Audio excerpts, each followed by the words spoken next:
Shalom, salam sejahtera untuk kita semua dan tetap semangat. Perkenalkan, nama saya Feni Christine Silain. Saya kelas 11 MIA 6 SMA Bintang Timur, Pematang Siantar.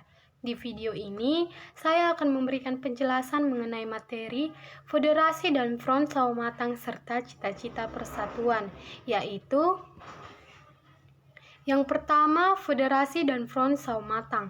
Pada uraian di depan, sudah disebutkan bahwa kaum muda terpelajar belum puas dengan perkembangan organisasi pergerakan yang belum bersatu. Kesadaran kebangsaan sudah tumbuh, tetapi masih terbatas pada anggota masing-masing organisasi. Dengan belajar dari perjuangan PI, pemuda semakin berusaha untuk mewujudkan persatuan di antara organisasi-organisasi pergerakan yang ada. Asas perjuangan PI tidak hanya menginspirasi para pemuda terpelajar, tetapi juga tokoh-tokoh organisasi pada umumnya. Sebagai contoh, Insinyur Soekarno.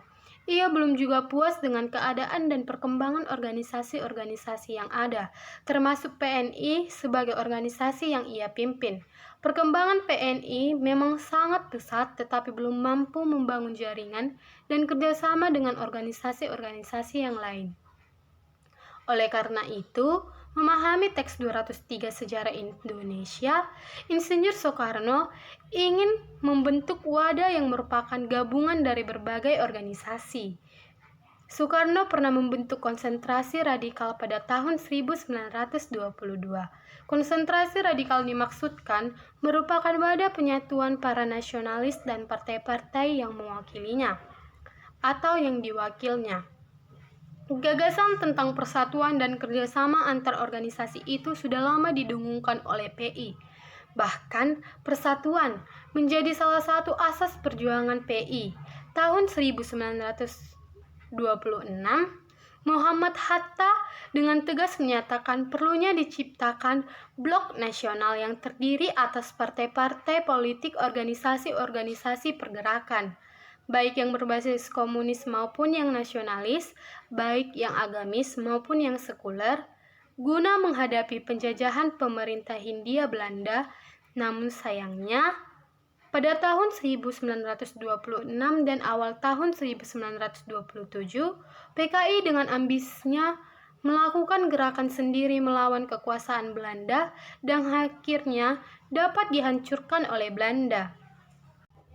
Dengan peristiwa itu, maka tokoh-tokoh pergerakan nasionalis semakin bersemangat untuk membentuk kekuatan bersama.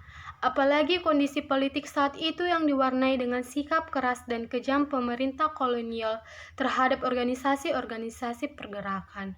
Oleh karena itu, sangat diperlukan kerjasama antara berbagai organisasi pergerakan yang ada.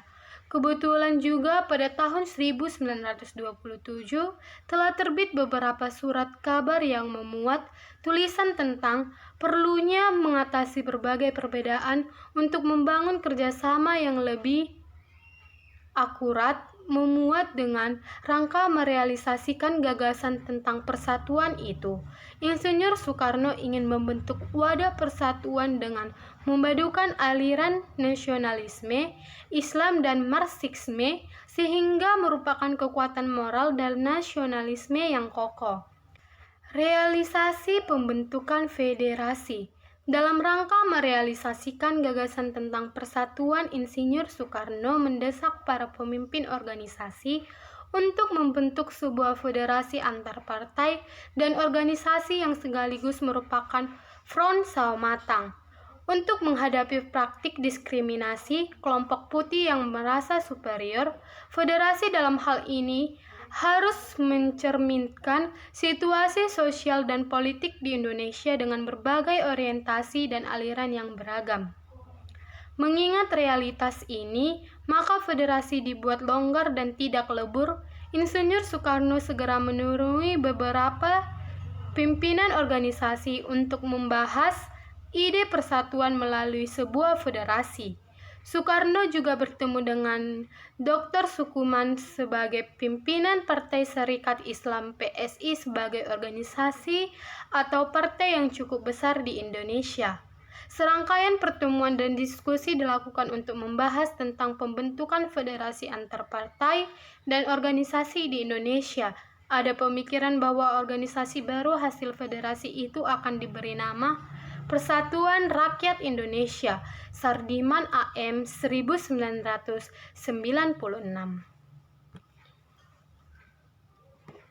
Untuk membahas secara resmi tentang ide federasi tersebut, maka pada tanggal 17 sampai 18 Desember 1927 diadakan rapat di Bandung. Hadir dalam rapat itu antara lain perwakilan dari BU, PNI, PSI, PPPKI, beberapa organisasi pemuda seperti Sumatranin Bond, Kaum Betawi, Pasundan, Kelompok Studi Indonesia.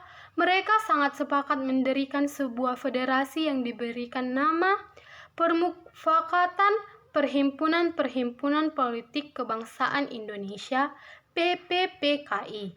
Kemudian sebelum terbentuk kepengurusan federasi yang tetap, terlebih dulu dibentuk semacam panitia yang diketuai oleh Sabirin, akhirnya terbentuk kepengurusan tetap PPKI sebagai berikut: Dewan Penasihat, Insinyur Soekarno dan Dr. Sugeman.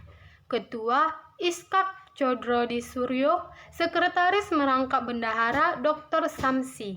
Adapun tujuan dari PPKI adalah sebagai berikut, yaitu yang pertama, mencegah perselisihan antar partai dan organisasi. Yang kedua, menyatukan arah dan cara beraksi dalam perjuangan kemerdekaan Indonesia. Yang ketiga, mengembangkan persatuan kebangsaan Indonesia dengan berbagai lambangnya, seperti sang merah putih, lagu Indonesia Raya, dan bahasa Indonesia. Yang kedua, cita-cita persatuan.